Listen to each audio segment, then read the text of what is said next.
Amazon is about to drop the first live-action Warhammer 40k show ever made, and it is going to change how the world sees this universe forever. Here is everything you need to know before the first episode plays, including one thing almost every new viewer misses that opens up the entire series. The empire the show follows is not rising. Falling for 10,000 years, it has been dying so slowly that almost no one inside it is allowed to say so out loud. That single fact unlocks nearly everything a first-time viewer will see. It explains the strange armor, the giant cathedrals full of guns, the belief that thinking new thoughts is a crime, and the sight of soldiers being shot by their own officers to keep the line from breaking. None of it makes sense until the beginning is told. And the beginning is much older than the Empire itself. Long before humans had an emperor, they had a peak. Thousands of years before the show's setting, humanity built cities among the stars. Machines could think on their own and shape whole planets. Peace treaties were signed with alien races. According to the book Warhammer 40k Core Rulebook, that period is remembered as the highest point human beings have ever reached. But it ended for one reason. Moving between stars meant passing through a second layer of reality that runs beside our own, called a warp. Riding the warp is fast, and it is deadly, because the inside of it is alive. Feeding on strong feelings, the creatures of that other layer grow stronger when humans feel rage, ambition, or desire. Growing more skilled at reading the warp, some people were born with the ability to touch it directly with their minds. Called psychers, their numbers rose. So did the attention of the things inside. Storms tore across space, cutting whole regions off from each other for years at a time. Signals died. Ships that entered the warp never came out again. Warp creatures stepped back into cities and killed everyone inside them, while alien fleets hit worlds too weakened to fight back. Lasting about 5,000 years, this long collapse is called the Age of Strife. It left most of humanity dead and Earth itself broken, ruled by warlords and starving tribes. One man walked out of the ruins of that Earth. His followers only call him the Emperor. No one knows for sure how old the Master of Mankind really is.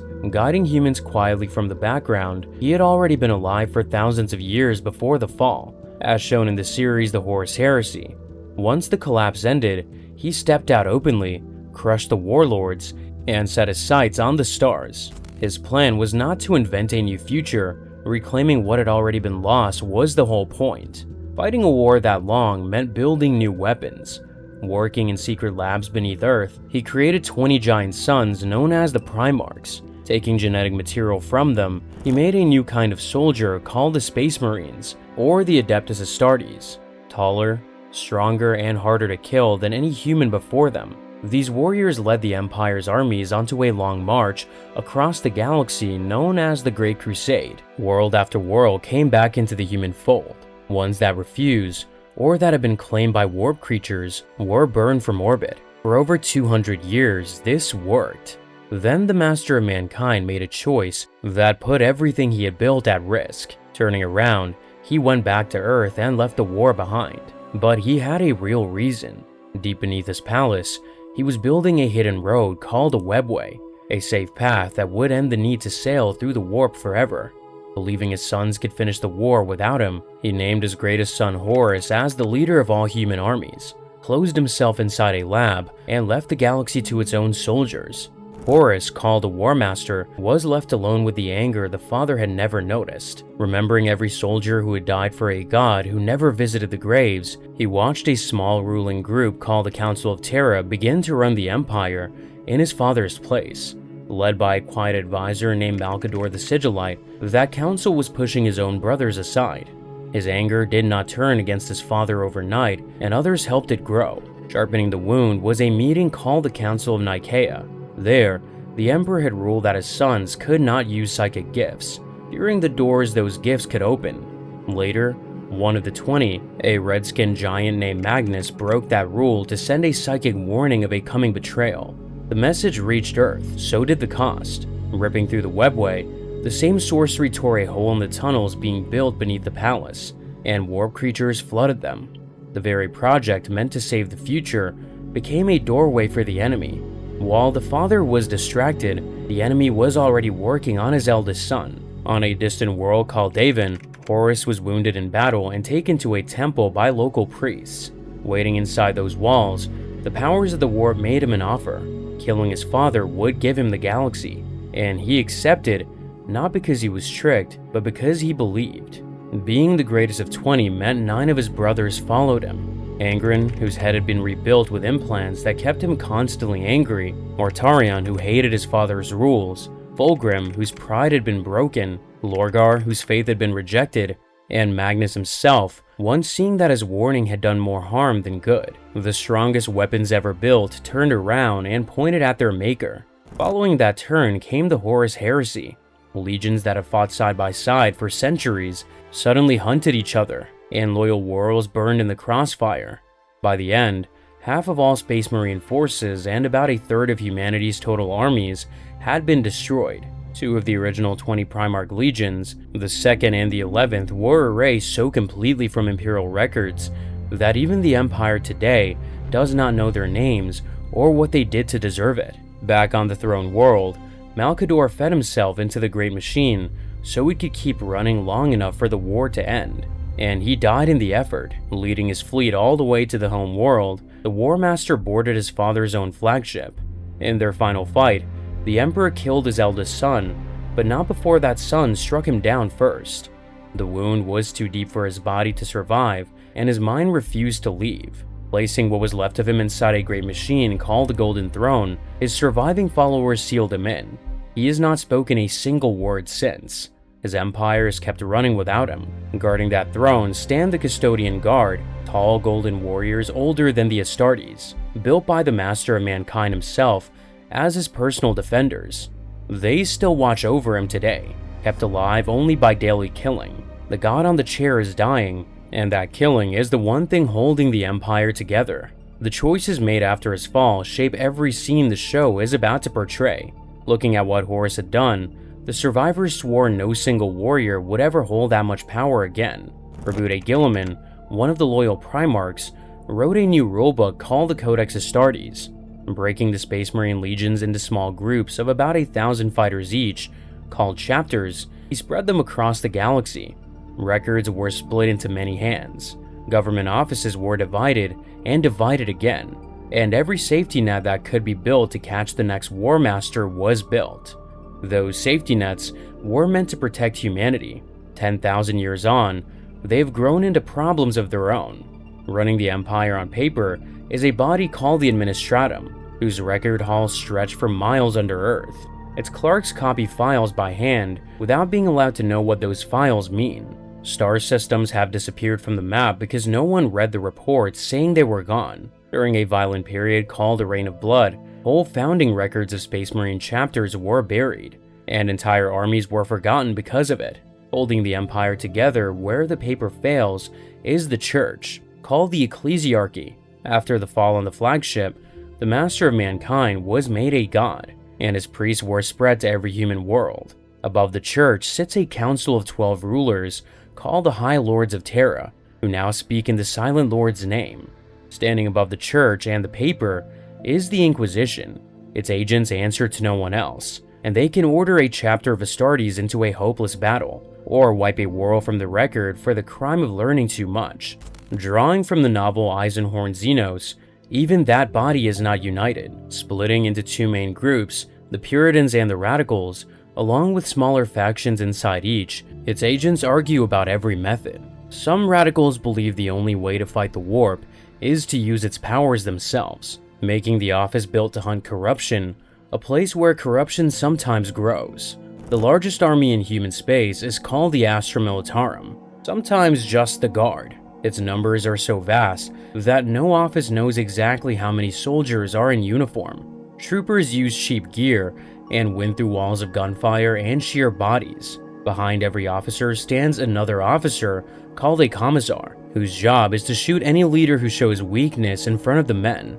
Losing millions to hold a single planet is a normal Tuesday for these forces. Protecting humanity from a distance are the Space Marines themselves, and they no longer really belong to humanity. Following the Codex Space Marines, one of the Empire's own Inquisitors warns her apprentice that even the Astartes must be feared, because their strength would be just as deadly if it turned on the Empire. Ordinary workers argue about whether they exist at all. Some chapter masters answer to almost no one, ruling their own home systems like small kingdoms. Gilliman's home region of Ultramar, 500 worlds around Earth's copy of Rome, pays no tribute back to the throne world at all, running itself as a small empire inside the larger one. Every arm of the government watches every other arm. The last major branch is the Adeptus Mechanicus, the priesthood of technology, ruling the forge world of Mars and every other world where guns, tanks, and ships are made. Its priests do not repair machines the way engineers do. They pray to them. Weapons are put together with holy songs. Vehicles are said to house living spirits. Their soldiers, called Scutari, wear implants that let the bosses take direct control of their bodies during battle, and the priesthood calls this the will of their machine god. Sitting under all of this is one uncomfortable truth. Every day, thousands of psychers are dragged into the Golden Throne, and their souls are fed to the man inside. Another 10,000 are burned every year to power the Astronomicon, the great psychic light that lets ships find their way through the warp. The Empire only stands because that killing never stops. Even with that light, travel remains a gamble. About 1 in 5 expeditions never arrive. Psychic messengers who send news between stars can have their messages swallowed by warp storms and delayed for years, sometimes centuries. Whole regions have gone silent for so long that the people inside them now believe humanity elsewhere is already gone. The empire the show enters is not the only power in the galaxy, and every other power has already tried a different answer to the same problem. The oldest enemy is chaos, and it is not really an outside army at all. Beginning inside living beings, it reaches out from the warp to feed on what it finds there. Ruling that hunger are 4 gods. Khorne feeds on rage and killing. Nurgle feeds on decay, hiding behind a smile. Tzeentch feeds on lies and constant change. And the youngest, a goddess named Slaanesh, has a birth story that belongs to another race entirely and comes later. Each of the 4 is one way a great society breaks apart from the inside. Chaos does not need to invade. As laid out in the book Codex Chaos Space Marines, the Empire grows the recruits the Dark Gods want on its own. Life inside its worlds is so cruel that many of its own people see selling their souls as a step up. In one world called Philostus, church control had grown so total that when a warp lord arrived pretending to be the god on the chair, the population welcomed him as a saint.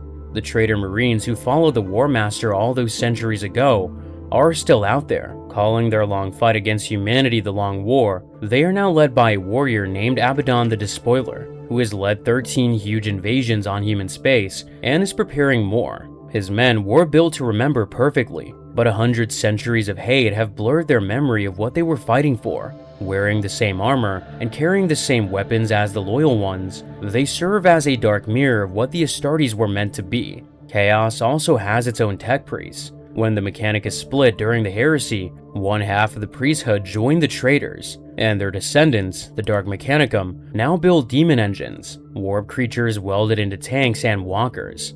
Given freedom to invent, they made war machines out of nightmares. That result is exactly why the loyal priests refused to invent at all, and one of their own, a sorcerer named Ahriman of the Thousand Suns, has raided over 3 dozen human worlds trying to steal the same lost knowledge, all in one long hunt to undo what he did to his brothers. Coming from beyond the galaxy is another enemy. The Tyranids are a swarm of countless creatures ruled by one shared mind. Eating every living thing on a planet, then moving on, they cannot be reasoned with because the swarm has no leader to hear a message. Their psychic signal is so loud, it drowns out all the other communication weeks before landing, so worlds targeted by them go silent long before the first creature is seen.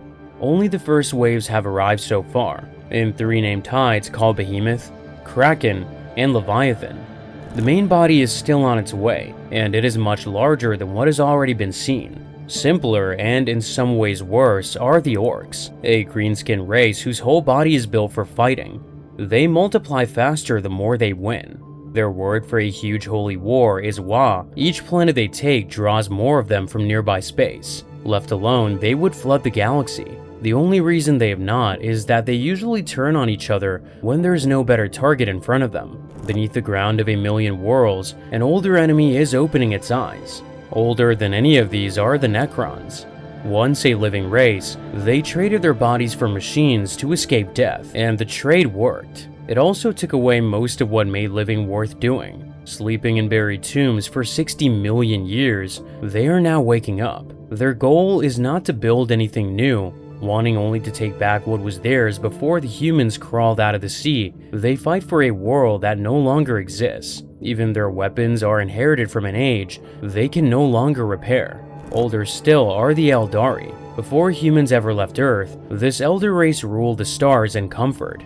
Drowning in their own pleasures, their empire fell when a new warp god was born from those sins, and the birth of that goddess, Slaanesh, killed most of them in a single day. What was left of the race split in two directions. Some now live on huge ships called craft worlds, following strict daily rules meant to hold off the same fall that killed their ancestors. Others, called the Drakari, went the opposite way and grew crueler, feeding on the pain of captives to hold off their own end. Same race, two different answers to the same disaster, and neither is working. One of those great ships has grown so empty of the living that it now defends itself with armored suits driven by the souls of its own dead. The last major race the show may touch is the Tau. On the surface, they look the most hopeful, welcoming new ideas and offering peace to those who join their greater good. They seem like the one bright light in the galaxy. Looking closer, their society is built on strict groups decided at birth. Fire caste fights, earth caste builds, water caste talks, air caste flies, and no one is allowed to cross over. Worlds that refuse to join are conquered and taught the new way. There is one more race worth naming. The Kin, also called the Leagues of Votan, are a short and heavily armored race from beyond the Empire. Destroying Astartes who enter their claimed systems, they treat the killings as filling a quota. The Empire barely understands them, and does not want to. None of these races is a real answer to what humanity is going through. Each is a different way a great society can end. That leaves one question the Empire has never answered. Humans once built thinking machines and travel between stars, and the Empire refuses to try again. Holding it back is memory. The last time humanity trusted its own cleverness, the doors of the warp were opened, and the galaxy almost died. Treating invention itself as a threat, the Empire hunts down its own inventors. Whole offices exist inside human space, whose only job is watching for free thinking. Historians who read old records too clearly are watched. The learning that made the Golden Age is now a crime. Sitting at the center of the old ways is a machine called the Standard Template Construct, or STC. In the Golden Age, colonies used those to build almost anything from local materials. No working version has been found in 1,000 generations. Copies of blueprints remain, copied and recopied by hand for so long that parts of them are nonsense. Each surviving fragment is treated as a holy object. Rogue traders, captains given royal permission to sail the edge of human space, spend whole lives hunting for the missing pieces. The Empire's priesthood of machines does not really build new gear. Digging for old blueprints, they copy what they find. Results show on every battlefield. Terminator armor, the heaviest suits Astartes wear, can barely be made anymore. Land Raiders, the Empire's greatest tanks, were once produced in the thousands, and only a handful of forged worlds can still make them today. Gene Seed, the genetic material that turns young men into warriors, cannot be made from nothing. Only harvested from Marines when they die, its quality is slowly getting worse. Some chapters have started using flawed samples out of need, a practice their own priests called Heresy. Even the Empire's answer to lost machines is worse than the problem. Servitors, the human-shaped workers used for heavy labor, are lobotomized criminals and failed recruits, wired into tools because the Empire no longer trusts real robots.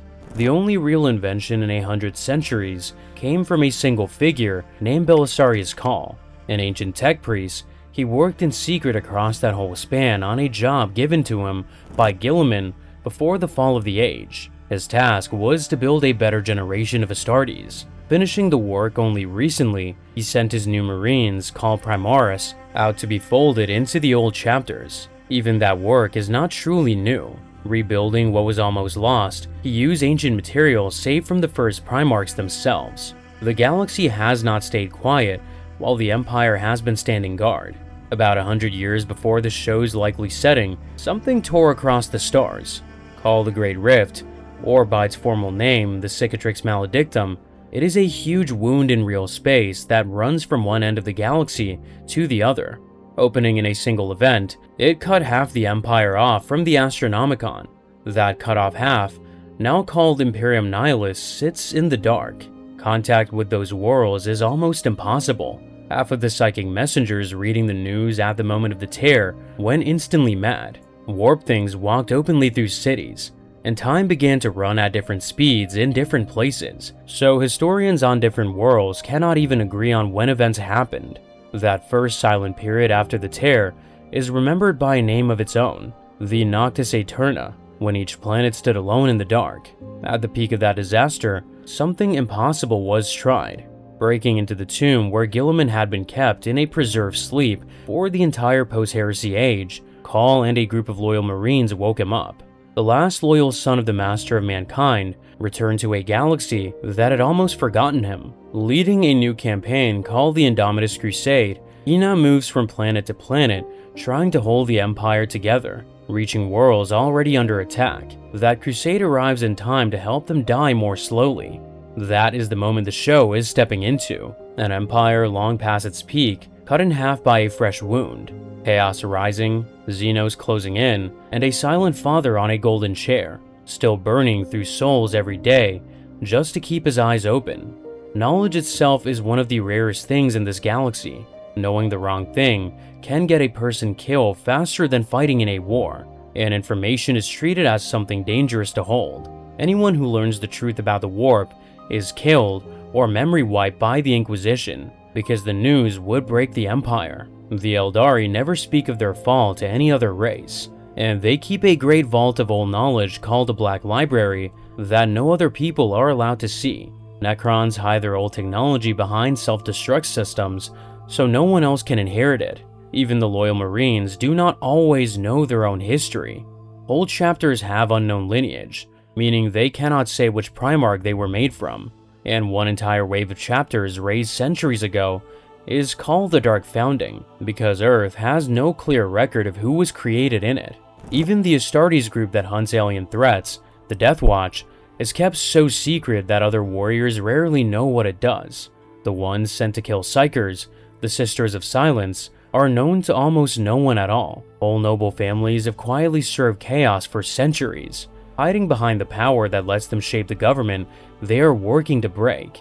Chaos here does not usually rise from the poor. It reaches the wealthy and the learned first, and it works its way down from there. Nobody inside the galaxy has the whole picture. The god on the chair might, if he could still speak, but he has not moved in 100 centuries. Every character on screen will be moving through the ruins of that long history, whether they know it or not. Marines will fight for a dying father. Xenos will circle a wound that cannot close. And Chaos will keep whispering from the same doorway one sun opened by mistake. 20 suns were built to save humanity, and not one of them stood at the same level as the brother next to him. Some were far stronger, some were far more dangerous, and the gap between the weakest and the strongest was wider than most of the Empire ever knew. Standing near the top of that ranking is Rebude Guilliman, the one loyal brother still walking the galaxy, and the only son whose story is not finished yet.